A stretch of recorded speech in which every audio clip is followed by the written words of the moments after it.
அனைவருக்கும் வணக்கம். இன்னைக்கு நம்ம சேனல்ல ரொம்பவே விசேஷமான ஒரு நாள பத்தி பார்க்க போறோம். அதுதான் மகா சிவராத்திரி.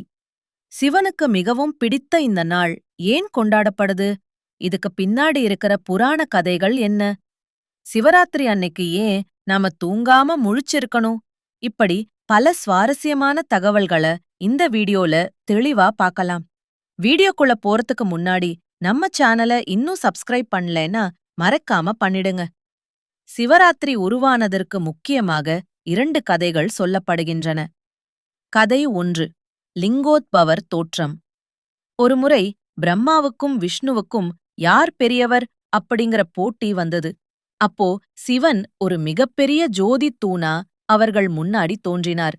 யார் இந்த தூணின் அடியையும் முடியையும் கண்டுபிடிக்கிறாங்களோ அவங்களே பெரியவர்னு சொன்னார். பிரம்மா அன்னப்பறவையாக மாறி மேலே பறந்தார். விஷ்ணு வராகமாக மாறி பூமிக்கு அடியில் சென்றார். இருவராலும் அதன் நுனியை கண்டுபிடிக்க முடியல. சிவன் தன்னுடைய உண்மையான சொரூபத்தை காட்டிய அந்த இரவுதான் சிவராத்திரி. கதை 2. பார்க்கடல் விஷம். தேவர்களும் அசுரர்களும் அமுதம் எடுக்க பார்க்கடலை கடைந்தபோது அதிலிருந்து ஆலகாலம் அப்படிங்கிற கொடிய விஷம் வெளிவந்தது. அது உலகத்தையே அழிக்க பார்த்தது. அப்போ சிவபெருமான் அந்த விஷத்த மொத்தமா குடிச்சு உலகத்தை காப்பாத்தினார்.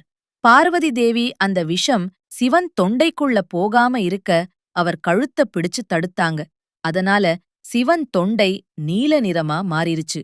சிவன் விஷம் குடிச்சு மயங்காம இருக்க தேவர்கள் அந்த இரவு முழுதும் பூஜை செஞ்சு பாட்டு பாடி அவரை வழிபட்டாங்க. இதுவும் சிவராத்திரி உருவான ஒரு காரணம்.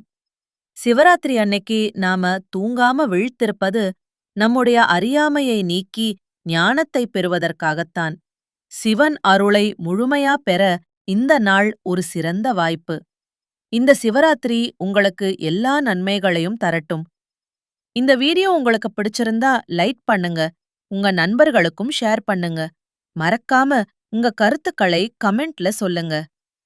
ஓம் நமச்சிவாய. அடுத்த வீடியோல சந்திக்கலாம். நன்றி.